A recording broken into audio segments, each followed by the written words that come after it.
You know the moment. You've been in it. The screen spins around to face you. The barista is watching, and three numbers are sitting there waiting for an answer: 18, 20, 25%. For a coffee you ordered yourself, carried yourself, and are about to drink standing up. So you tap something. You feel a little strange about it. Then you move on. But it adds up. The average American spends around $283 a year on tips they didn't really want to give. That isn't generosity. It's reluctance. Billed monthly. Over the next few minutes, I want to show you why this is happening, where it came from, who's actually collecting that money, and how one number, frozen since 1991, quietly turned your receipt into somebody else's payroll. Let's start with what you're feeling because you are not imagining it. According to the Pew Research Center, 72% of Americans say tipping is now expected in more places than it was just 5 years ago. Not restaurants. Restaurants always had tipping. I'm talking about the new places, the counter where you grab a takeout bag, the self-checkout machine, the kiosk at the airport. One survey found that nearly a quarter of people said they'd tip a vending machine, a transaction with no human being in it at all. This even has a name now. People call it tipflation, or tip creep, and the public mood has clearly turned. Bankrate's 2025 survey found that 41% of Americans now say tipping culture has gotten out of control. That's up 6 points from just the year before. And yet people are annoyed and tipping anyway. The default options on those screens quietly climbed. 15, 18, 20 became 18, 20, 25. And most of us just pick one. So if everyone's annoyed by it, why is it spreading? Who decided your coffee shop should be asking for 25%? To answer that, we need to talk about a number almost nobody knows. Once you see it, the whole system snaps into focus. $2.13. That's the federal tipped minimum wage in the United States. It's the legal hourly cash wage an employer can pay a tipped worker. And it hasn't changed by a single cent since 1991. Sit with that for a second. Cassette tapes were still on store shelves. The internet was barely a thing. And the wage floor for millions of workers has sat frozen in that exact spot ever since. So how is that even legal? It works through something called the tip credit. The regular federal minimum wage is $7.25. The law says a tipped worker still has to reach that floor, but the employer only has to put in $2.13. The rest, $5.12 of every hour, is expected to come from your tips. The tip isn't a bonus on top of a wage. The tip is the wage. You're not rewarding service. You're completing a paycheck. It wasn't always like this. For decades, the tipped wage rose automatically because it was tied to the regular minimum wage as a fixed percentage of it. Then, in 1996, a law called the Small Business Job Protection Act severed that link. The restaurant industry's main lobbying group pushed hard for it. At the time, that group was led by a businessman named Herman Cain. After 1996, the tipped wage stopped being a percentage of anything. It became a fixed dollar figure, $2.13, forever. And that freeze does something sneaky. Because the number never moves, every time the real minimum wage goes up in a city or a state, the gap the customer is expected to cover gets wider. The frozen wage doesn't shrink the employer's savings over time. It grows them. Take Delaware. The state minimum wage there is $15, but the tipped cash wage is just $2.23, which means customer tips are covering roughly 85% of what those workers are legally owed. So let's call this what it is. When a business leans on tips, it isn't asking you for generosity. It's outsourcing its payroll to you. Ted Rossman, a senior analyst at Bankrate, put it about as plainly as anyone could. He's said that asking for tips is basically a way for businesses to raise prices without looking like they're raising prices.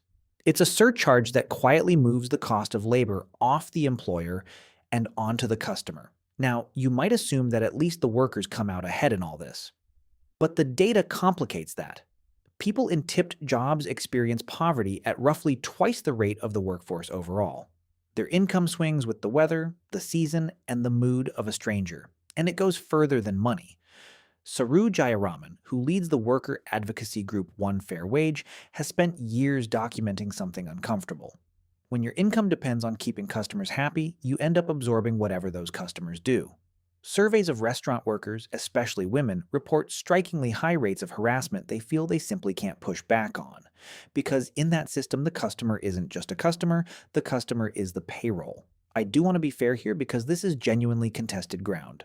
The restaurant industry argues that forcing higher base wages can cut jobs and can even lower what skilled servers take home. Both sides have economists they can point to.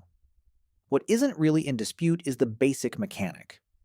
In most of the country, the tip is a substitute for a wage, not a supplement to one.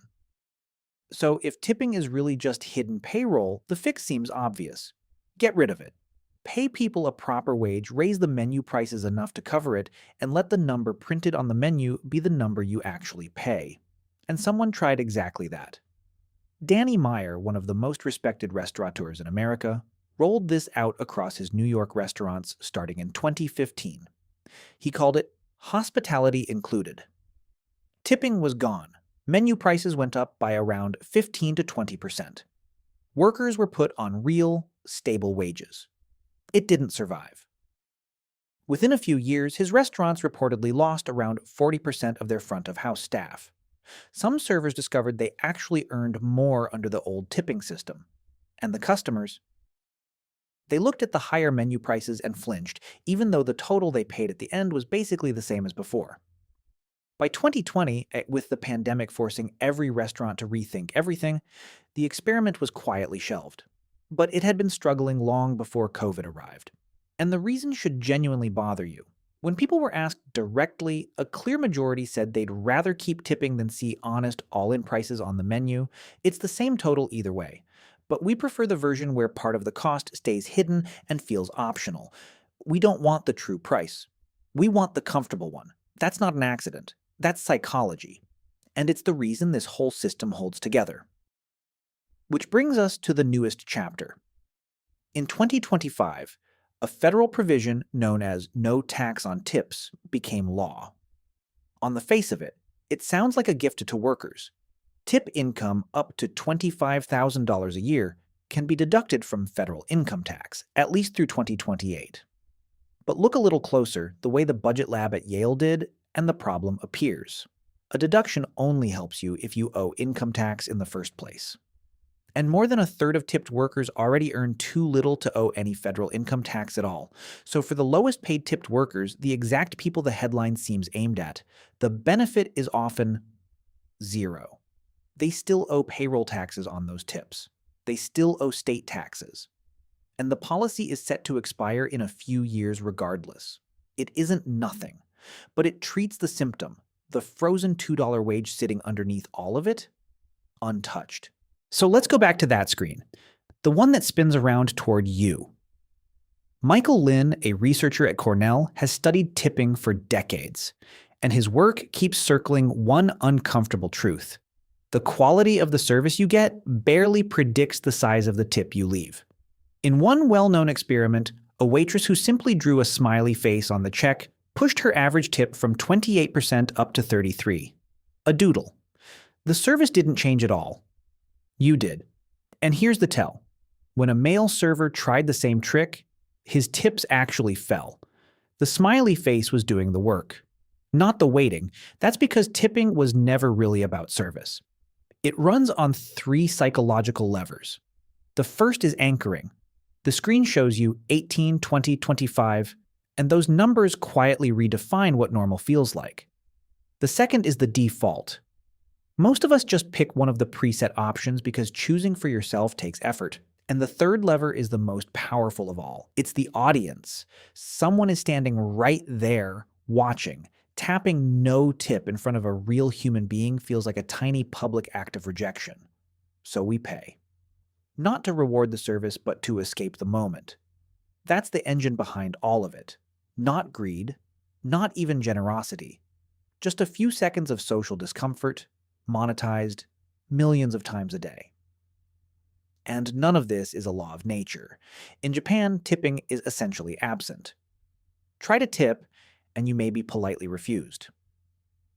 In much of Europe, service is simply built into the price by law.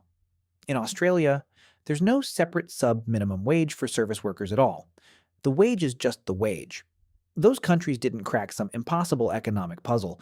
They just decided that the price on the menu should be the price you pay. That paying workers is the employer's job, not a quiz the customer has to take at checkout. So the next time that screen spins toward you, you don't have to feel guilty. You don't have to feel cheap either. You just have to see it clearly. That's not a tip jar, it's a wage bill. Frozen since 1991, quietly handed to you, one receipt at a time. And now, you can't unsee it.